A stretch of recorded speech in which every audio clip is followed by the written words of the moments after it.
Welcome to Equality Education, a show about inclusive teaching, supportive parenting, and a kinder future. Well, hello everyone. How you doing?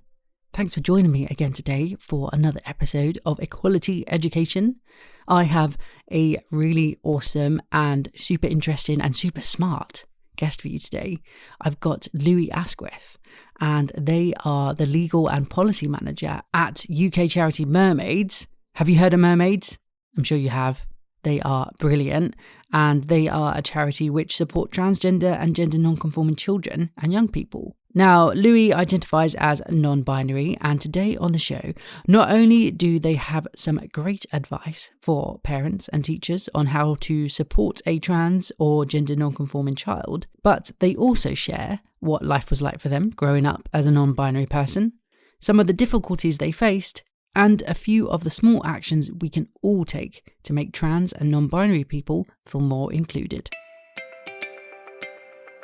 Welcome, Lui. Hello, Olly. How are you? I'm very well, thank you. How are you? I'm awesome. Thank you so much for joining me today on this sunny day. I've made you sit inside and talk to me on the internet. I'm sorry. It's the everyday lifestyle now, isn't it, in COVID? So pretty used to it. Oh, bless you. Okay, before we start, Lui, please introduce yourself and your pronouns. Yeah, so my name is Lui Asquith and my pronouns are they and them. Amazing. You're the first they, them pronoun person on my podcast. How do you feel? Honoured. Good. I'm honoured. Excited. I always love saying my pronouns. It always fills me with a level of empowerment that doesn't come from anywhere else. So yeah, thank you for asking. No, I like, and actually you are one of the people that really inspire me to tell my own pronouns and ask for other people, because I feel like whenever we're at an event together, if you ask a question, you always start by saying your name and your pronouns. And it just kind of makes everyone else in the room aware to do that as well. So I love it. So yeah, thanks for inspiring me to do that. Oh, that's good. No, it's good to hear, because often when, the event example that you just gave, there always is a worry that you're going to ostracize people, but actually when you just get into the habit of doing it, it becomes very easy, and it gets people thinking, and you see a domino effect of people, joining you and sharing their pronouns around a room as soon as you give yourself. So I'm pleased you had that experience. That's good to hear. Yeah. And also it's kind of given me the power to encourage just to ask people their pronouns as well. Like, I feel like some people just feel a bit like worried or like they're going to offend someone. But if I meet someone and they tell me they're trans or they're LGBTQ+, I'm just like, oh, hey, my pronouns are he, him. What are yours? And I just love being able to do that. And it instantly just makes them feel super comfortable, I find, generally. Yeah, that's it. If we can all strive towards a future where we don't assume anyone's gender identity, that would be such a wonderful thing. And an easy way to do that is by simply asking someone's pronouns, by not assuming how somebody identifies, just how, by how they're presenting or expressing themselves. I think it's a key and free tool to really start, illustrating yourself to be that ally. And people listening to this podcast might be looking for a simple way to start being an ally, and that's a really easy one that I'd encourage anybody to use. A simple, hi, my name is, mine's Louis, my pronouns are they and them, what are yours? It's a really easy way to make everybody feel seen in a room. Amazing. All this useful advice, Louis, and we've not even started yet. I know, look at us go. Actually, so another thing which I need to ask you, because this is what I'm asking everyone who comes to my podcast, can you please share, if you're comfortable, with me and the listeners, a happy memory from your childhood? Yes, I'd love to. I think ever since I've come out, I've been starting to think about my childhood more and more. And one memory that sticks in mind was a day in primary school. I was around 8 years old, and I used to play a lot of football. Football was my life. I walked around in a football kit, and even went to bed in football kit if I could. And one day at school, there was only a boys' team at my primary school, and I was assigned a female at birth, and so I was dealt with as a female, and I wasn't therefore able to play football on a team at school. And I played at break, which was great, and look forward to that every second of the day. But anyway, this one day, the football coach for the boys' team came up to me and asked to speak to me. So I toddled over, and he asked me if I would like to be part of the boys' team. I'm doing that in inverted commas. And it was such an exciting moment for me, because it was a moment whereby that teacher broke down a boundary that made me feel so different and ostracised, and he instantly broke it down that second and made me feel like part of a team in a way that nobody ever had before. And I think what was wonderful when I started playing in the boys' team was that gender didn't matter. I was just as good as the other players. We had a great time. We played so well together.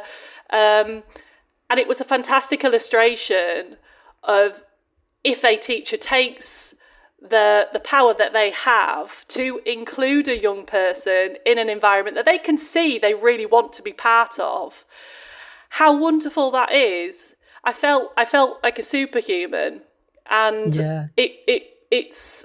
And thank you to you for asking the question, because I'd forgotten about that day. And now I won't forget it. That is so special. And can I ask, what time was that? What year was that? So that would have been 1997, 98 kind of time. Yeah, when there were definitely big separations in regards to gender and sport. Boys with this PE and girls with that PE. And there still is, I suppose. I mean, yeah, we still hear. Yeah, I think it is, isn't it? Yeah, absolutely. Thank you for sharing that. That was adorable. I bet you thrived as well. Did you thrive on the team? Oh, I thrived, Olly. I thrived. Absolutely loved it. There was no looking back after that. So what I would like to ask you now is, what is Mermaids? And how long have you been working with them? Yeah, so I work for a charity called Mermaids. Mermaids is a UK-based charity, and we support transgender and gender-varying young people, including children up to the age of 20. So from 19 years old inclusive and below, and their family members.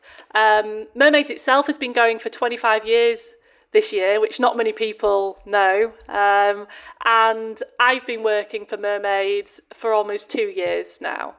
Amazing. And we actually met, didn't we? Because, I mean, I love Mermaids, and they're like my go-to charity. When someone's like, oh, what charity do you like? I'm like, Mermaids, because they're just amazing. And you do so much that I could only do like a fraction of, because it's just not my experience. It's not my expertise. But I'm so grateful for you. And we met, was it last summer? Because Susie, the CEO of Mermaids, asked me to march with you guys. Yeah, it was amazing. In Pride, and it was such an honour. I was like, yes, of course. I got to ride your mermaid bus with some of your mermaid youth, who was so sweet and so cool. And we also marched with some members of Little Mix as well, didn't we? Yeah, that's right. And being a Little Mix fan, that was incredibly exciting. But obviously not as exciting as walking with you, Olly.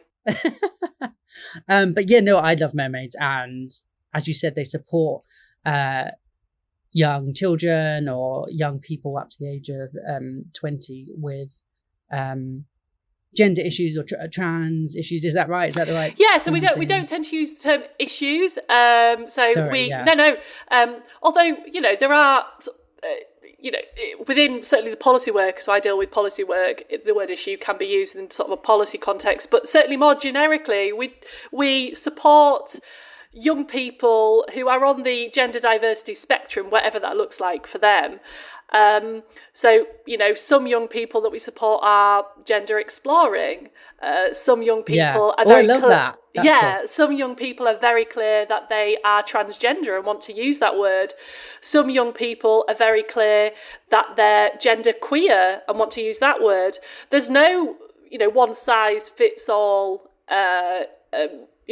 language that we can use, and every single child is their own person and they have their own dialogue, but we're there for every single one of them, and whatever that looks like and wherever that leads, because of course we support some young people who may be questioning or exploring their gender that ultimately identify as the gender that they were assigned at birth.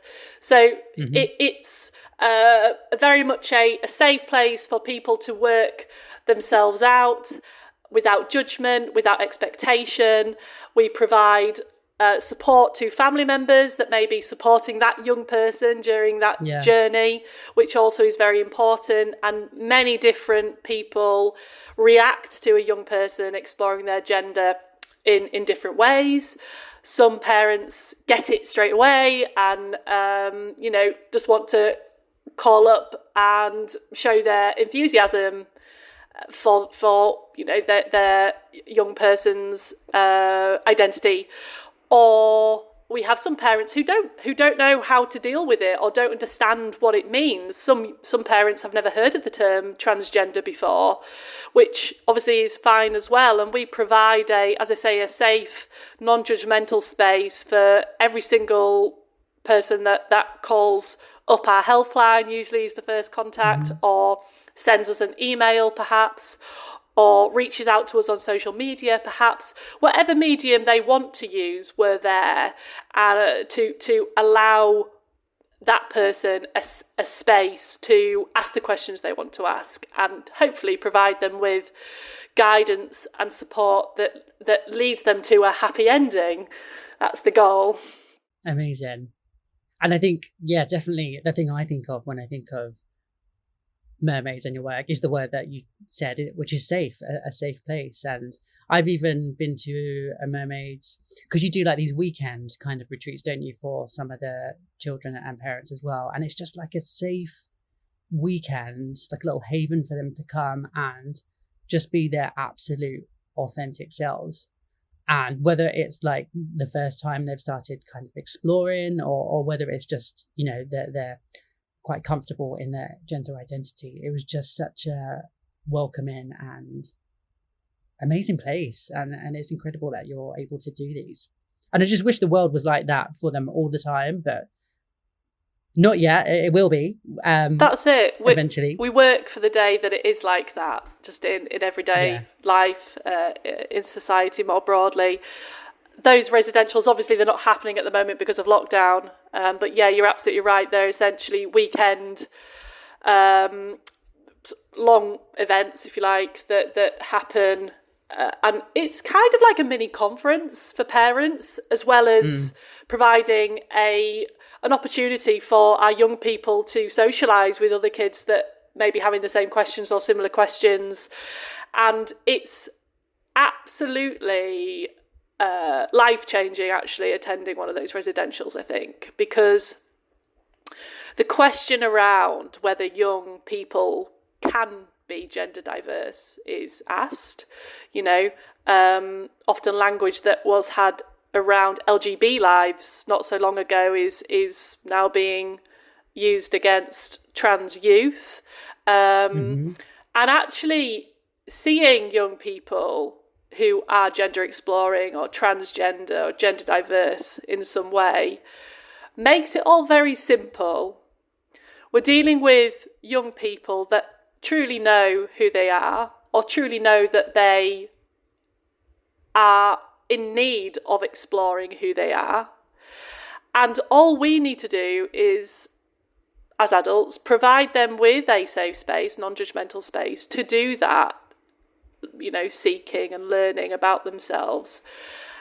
And when you spend time with these young people, and when you properly listen to these young people, all those complications flutter away.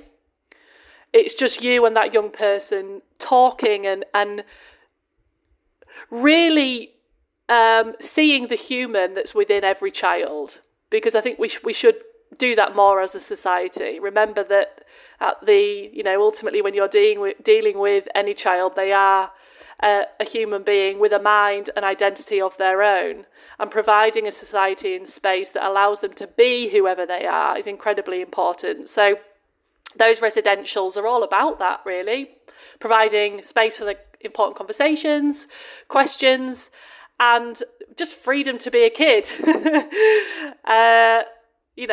Play with whatever toys you want to play with, or whoever you want to play with, and whatever name is making you comfortable, whatever pronouns are making you comfortable. That's what it's all about, and it's always an honour to be there. And as I say, incredibly sobering to see, and it allows us, certainly people who work for Mermaids at our desks every day, making sure we're connecting with the young people we speak for and speak on behalf of is invaluable and integral to us doing our job properly. Because if we ever lose sight of who we're speaking for, we're not doing our job properly. And those residentials are one way that we ensure we are connecting and listening constantly to those we represent. So what led you to start working for Mermaids? Yeah, so I've got a legal background, so I'm a lawyer, and I practiced in the Northeast. That's where I qualified, in beautiful northeast of England. And I worked for a firm that asked me to set up an LGBT family law department, which I, obviously jumped at the chance. And through that work, I was connected with Mermaids, and very quickly worked out, Olly, that trans law, if you like, and specifically law, I'll say it like this, law that impacts trans people, law that impacts trans youth, was my passion and my drive, and very quickly realised that I wanted my work to focus in on that, and using my skill set and my qualification to try and create a better future for gender diverse young people going forward. I dealt with a few cases within the law firm that centred on a gender diverse young person, or a gender exploring young person. And again, it just reasserted and confirmed that this is what my work life needed to be around, and that hasn't changed. An opportunity came up in Mermaids. They were looking for a legal caseworker, and it was a decision I made to move over to the third sector and, as I say, inject my skill set into the third sector and this specific cause. And I've been working for Mermaids ever since. So now I'm head of legal and policy at Mermaids. We don't provide legal advice. I provide legal guidance where appropriate, and signpost service users to those that can offer legal advice where necessary. And I also, as I say, work on policy as well, so work with various organisations around the country to develop policy within the public sphere to, again, try and create a future that is fully inclusive of gender diverse young people. So yeah, that's my, in a nutshell, kind of background. And I'm loving it and feel very privileged every day to be working for this charity. I feel as though there's nowhere else that I should be right now, and I try and give it my all every day. Amazing. They're so lucky to have you. Literally, I just think you're incredible. You give me goosebumps. You're so smart and so kind. So, Lou, can I ask you how you identify? Yeah, so I'm a non-binary person. Don't mind the term genderqueer either, but generally, I think it's probably driven by my policy work. Actually, I use non-binary mainly because it's a term that's being understood more and more, and I feel comfortable with that. I think it's an umbrella phrase that can include various different experiences. So I'll offer you what non-binary means to me. Because, as I say, being non-binary doesn't equal one type of experience. So, depending on who you're speaking to, if somebody says, oh, I'm non-binary, it may not be appropriate to say, oh, what does that exactly mean to you, though? But if you've got the rapport with somebody to explore that a little more, and you feel as though they're somebody that would be willing to have that conversation, then I think that's fine to ask, and I'm happy to offer that now. So my experience of being non-binary is that some days I'm a guy, some days I'm a woman. Less so the latter at the moment, but there are still sporadic days where I feel like that. And some days I'm agender. I don't feel like either gender. Some days I feel dysphoria around my body. Some days I don't. Some days I just insouciant about it. I don't really think about it. So I'm sort of a type of non-binary, if you like, that is very much fluid. I have a very fluid experience, and you don't really know what you're going to get every day. That's the best. That's exciting. Actually, now I've I'm coming to properly understanding myself. I love it.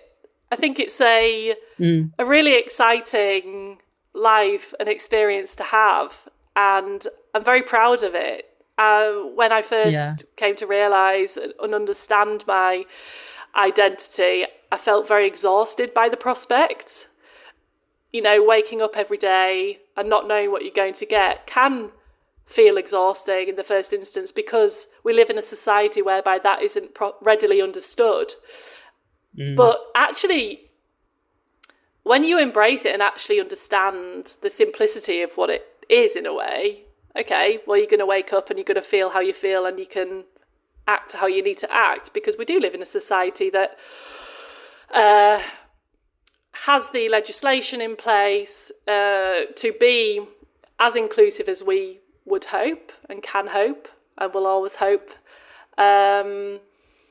So I very much embrace it now, but that has been a process, Olly. I'm not going to lie to you. It's not necessarily easy to get to that point of embracing that kind of experience, because it's not what you're brought up to typically expect. Exactly. And on that note, what was growing up like for you? When did you come to identify as non-binary? Was it something you noticed when you were really young? Like, what a lot of people have said who have spoke to is that as children, we knew we were different, but we didn't know exactly what it was. Or was this something that came maybe a little bit later to you? So acknowledging and understanding that I was a non-binary person wasn't a simple process for me. So, and actually, I only really understand my childhood now. I've accepted that about myself and understood that about myself. So I'm kind of going to go work from now backwards, if that's okay, because that makes more sense to me. So, and I'll start, when I came out, which was nearly two years ago now. So it was kind of around about the time that I started at Mermaids. But before that, I got incredibly depressed, to put it bluntly, when I started, well, after a bit of time of working on these trans youth legal files that I talked about earlier, it triggered something in me. And I didn't quite understand why or what it was or why I'd been triggered. But I got very poorly. And as I say, was essentially bedridden for a period of my career. Was incredibly low. But shortly before that, I had changed my name because my hand wouldn't physically type my name. I can't, it's very difficult to describe. When I was emailing, obviously in my everyday work, obviously you sign off often with your name. And it was getting to a point where I couldn't write it. I didn't want to write it. I didn't really understand why that was. I just knew that I couldn't. And it came to the realization that I needed to change it to something that simply allowed me to be more androgynous, I suppose. The way I remember describing it was that I didn't want people to assume who I was. I didn't like that experience. I didn't like that feeling of people assigning expectations and stereotypes to me that I knew I wasn't, I didn't fall within. And I mean, a lot of people, whether they're, non-binary, transgender or cisgender, don't like that experience, do they? But it was to a point, it got to a point of me not being able to physically write my name. So I changed my name, not really understanding why. And then obviously went into this period of depression after working on these trans youth focused files. And it slowly dawned on me that obviously I had been triggered by the experiences I was reading around. And I started to let myself explore what that meant for me. And I had to leave practice for a short while because I was ill and needed to work out where that was coming from. So I went through quite an intense period of counselling and therapy, and slowly realised that there was language that actually sat more comfortably in me than and language that hadn't been offered before in my life, because I came from a time that, the 90s was my childhood era, great for pop music, not so great for trans inclusion. So, I was brought up in a time where non-binary wasn't on, a teacher's radar. Transgender wasn't on my teacher's radar. Certainly wasn't spoken about within my household, and that's not because my household were or are transphobic, or or they're an inquisitive family. They want to know things. They are liberal, in the classic sense of the term. They're a liberal family, but I simply wasn't brought up with that dialogue to hand. So I had been taught there was two options: you're either a boy or a girl.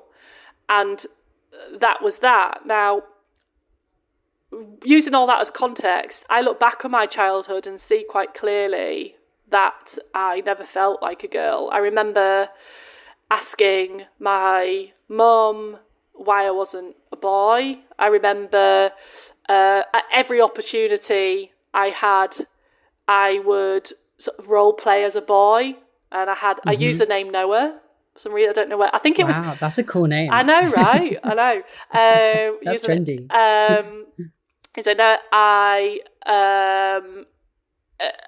remember, little things like I used to go to the toilet standing up, and things like that. That looking back, it makes so much sense. I was pushing against this expectation that was being asked of me.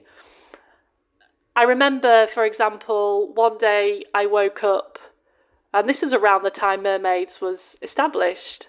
It was around 25 years ago.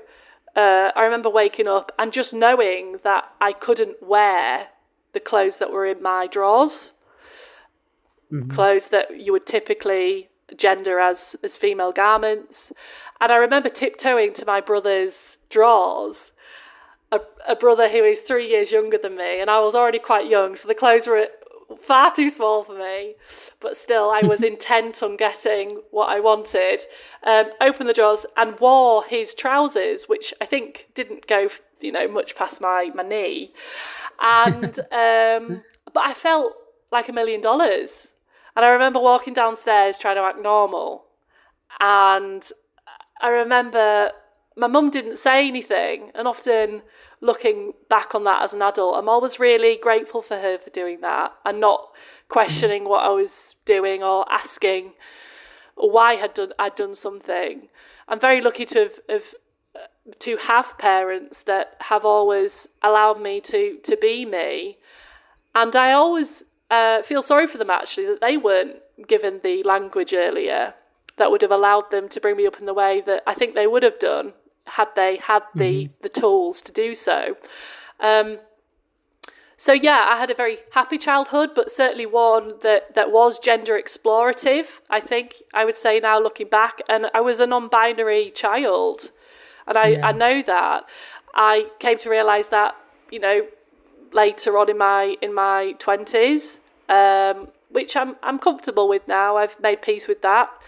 And I'm looking forward to my future as a non-binary person. But certainly my focus now, one focus obviously amongst my work is, and Mermaids more generally, our focus is to create a future whereby the child that I once was and the thousands of other children that will be going through that kind of journey, the parents of those children ensuring they do have the language, those young people ensuring they also have the language to explore, as we've said, explore their lives and their identities in a safe space.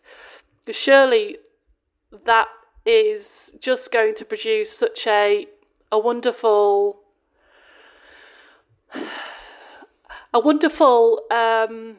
diverse future.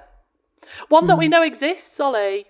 This is what I always get quite surprised as to how you have to keep saying that. But I think we can forget, because we are told that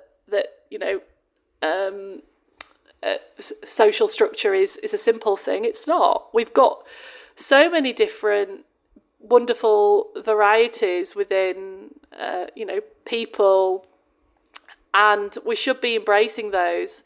And children are the best teacher for that kind of thing. And we're starting to see dialogue and language that young people are using,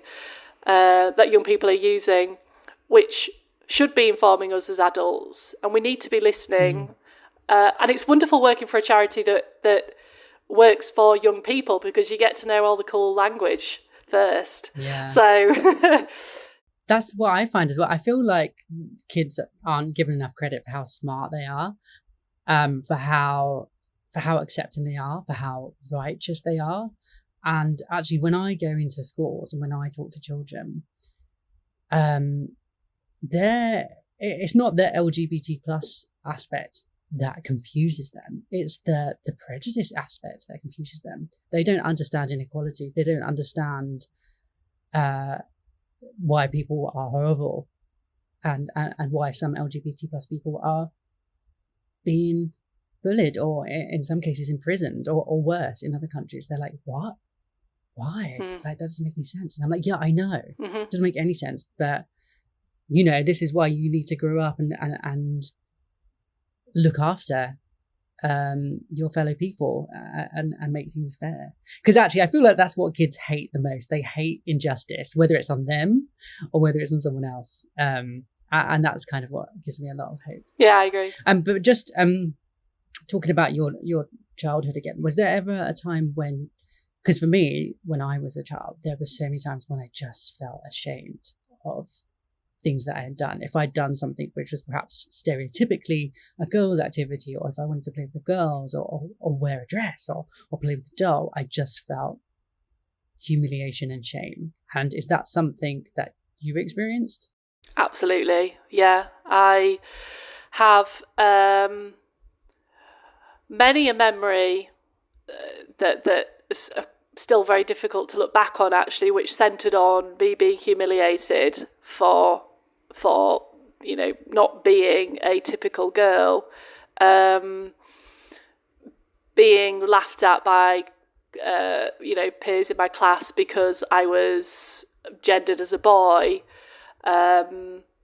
being ostracised by teachers. I remember one specific example, being ostracised by the school, actually, because I'd written a letter to my friend as a boy, and because the boy wasn't a member of the school, they thought that, looking back, someone had written, someone outside the school had written this girl a letter, but it was just me exploring life as a boy, I suppose, and I got scolded for that, very much so, and huge humiliation was attached to that moment. Wow. It's I think, unfortunately, being an LGB and or T young person is still not an easy thing. I mean, I talk about my childhood, but we still see young people today being humiliated, being bullied, simply for being who they are. And we need to rise up as adults and see this for what it is and not stand for it. The problem we have is that a lot of the prejudice and discrimination that we see is led by adults. Mm-hmm. Working in the legal department, a lot of the inquiries I get through are often centred on adults, not ultimately not believing that young people can be gender diverse. And how do we get past that point?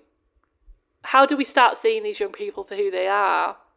It's simply listening, and it goes back to what we were saying earlier, listening to these young people. If someone had just listened to me as a child and actually sat me down and asked why I'd done that or what I meant. I was a young person who really needed support at that point in my life, who really needed to be sat down and told that I was okay and everything was going to be fine. And I wasn't. And that meant I carried something with me until my, late 20s. And now I've missed out on an adolescence that I could have had. And that did take a little bit of time to, overcome emotionally for me, and something that I'm still working through, quite frankly, because adolescence is something that every young person should be able to enjoy as themselves. And if we are creating, and if we still have a society whereby we have a demographic of children that aren't, we are not doing something right.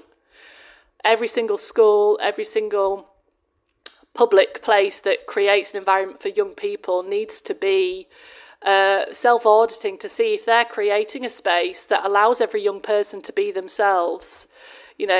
Not only LGBT young people, every type of young person, from any, as we often say, minority population.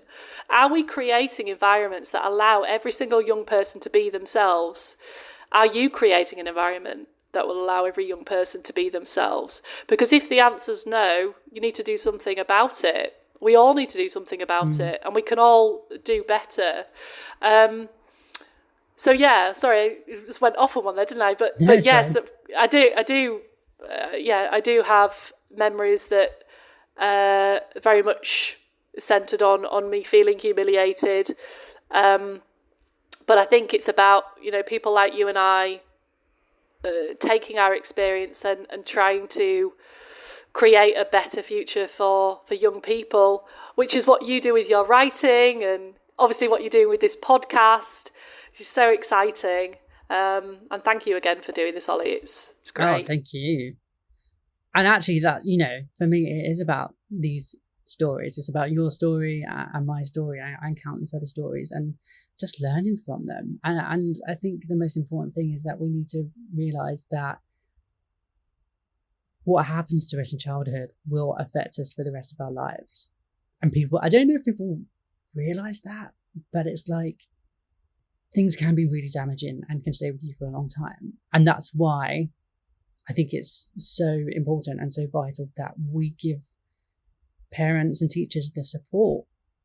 And particularly why I asked you on the show today. And I feel like we've weaved so much advice into this show already, from what you've been saying. But what I really, really want from you is advice for, I think, parents or carers, if their child comes out as trans. And to start with, what would be your advice for immediately? Say a child was to come out as trans to their parent or carer. What is like the immediate thing that parent or carer should do? I would say the first thing to do, if they're a huggy person, give them a cuddle. Yeah. And thank them for telling you. It's a big deal, and this is probably someone that's been thinking about this for a long time and will have taken a huge amount of energy and emotional strength to say. So I think acknowledge that first, and as I say, acknowledge that human experience somehow in whatever way your relationship, however that would manifest within your relationship. And then I think it's about taking their lead from there, Olly. I think it's about saying, I want to be here for you. I love you. I want to support you. What do you need from me? Yeah. And then obviously the L word, listen. Yeah. Listen to them. Don't expect anything. Don't expect that they know all the answers. Don't expect that they know exactly who they are. Yeah. This may be a process for them.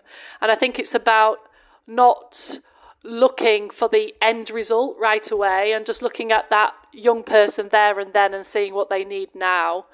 There's lots of support around. So obviously I'm going to say mermaids. Of course. I always say mermaids. Yeah, mermaids. We have a helpline, and I don't know whether you can put the details under your podcast, Olly. I'll put the number at the end of the episode. Perfect. Okay. So yeah, we have a helpline. We have a web chat if you'd rather type. We have, events. Ordinarily, obviously, we're in lockdown at the moment, but they will no doubt reconvene as and when is safe to do so. Support groups within sort of many areas around the country. And we have online forums as well, so you can essentially, create friendships with other parents that are going through the same thing, provide support to one another, and having that peer support we think is really, really important. And what is the website as well for people? Yeah, so it's www.mermaidsuk.org.uk. Great. Have a look on there. We've got quite a few different videos of advice on there as well. So one being, what do I do when if my child comes out to me as trans? Oh, brilliant. And for young people as well, there's some advice around sort of coming out to your friends, etc. So check out our website. And as I say, if the answer isn't on there, then please do get in touch. And we're always really keen to know what questions people have. If we haven't answered a question, then we need to know because other people will be asking it. Never think that your question is silly or unnecessary, because if you're asking it as somebody that's going through a journey, then it's important. So please know that, and please know that you're not alone. There are so many gender diverse young people out there, and so many parents that are supporting them, and so many parents that are questioning how to.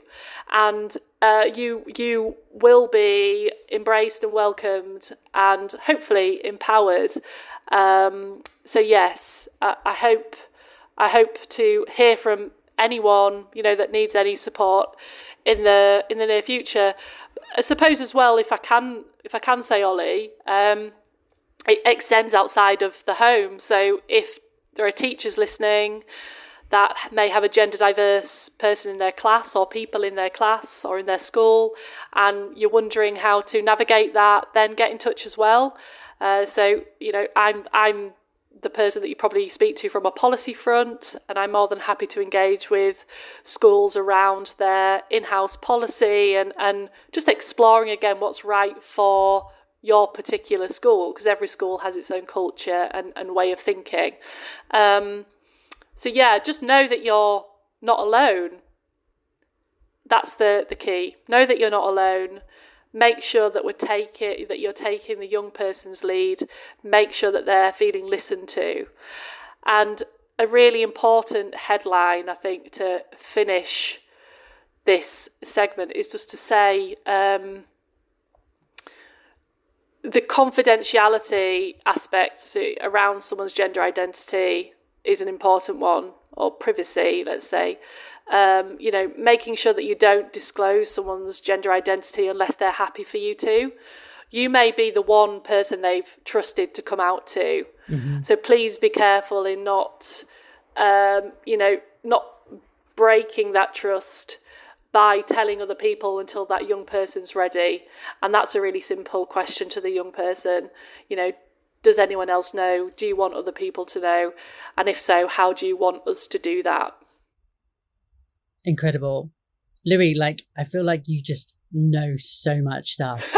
And I feel like I'm going to have to get you on again because there's so much more I want to explore in regards to like, you know, the law, which obviously you're going to be amazing at in terms of like what are trans people's rights and trans children's rights. I'd love to do that. Yeah. Because I know things like that are changing as well. So that would be amazing. We'll have to schedule in another date in the diary. Yeah, that sounds great. But what would you say? I mean, we've covered so much today. There's so much advice in there. But what would you say is one piece of advice that everyone could do in order to help trans children and people? Yeah. Okay. Well, I suppose we can give everybody listening an action. So I would invite anyone listening to this podcast to exercise giving your pronouns, offering your pronouns, be it a meeting or maybe your partner or, you know, your mate, whoever. Give it a go and see how it feels. And maybe that will allow you to empathise with the gender diverse population as to how that might feel. And hopefully also allow you to feel a bit more empowered about your own gender identity. So yeah, give that a go. And the next step after that would be giving your pronouns and then asking the person you're talking to for theirs. So that's quite a neat little exercise. And start off with people that you're comfortable with and that you trust. So that'd be my first action point. And just general advice. I know it sounds like a broken record, but I think it's always worth repeating. Making sure you're listening to stories, making sure you're actually listening to the people that, you know, society and the way we approach gender diversity is impacting, because the individuals at the centre of this are trying to talk. We're trying to be heard, and you're somebody that has the power to allow those voices to be platformed, so please use it. Louis, you're incredible. And I loved how you just brought us back round full circle with the whole pronoun thing. That's where we started. So brilliant. That was so much useful information and advice in there. And I'm literally thrilled to have you on here. I know so many people want to find what you have to say. Super useful. But yes, I definitely want to have you back on. At some point in the future. But I'm sure I will, well, hopefully I'll be able to see you in real life at some point. I know, I can't wait, yeah. Before then, if they ever lift lockdown, I'm sure they will. But thank you so much. I really appreciate it. And look out for Mermaids and Louis, everyone. Yeah, thanks for having me, Olly. No worries. Take care.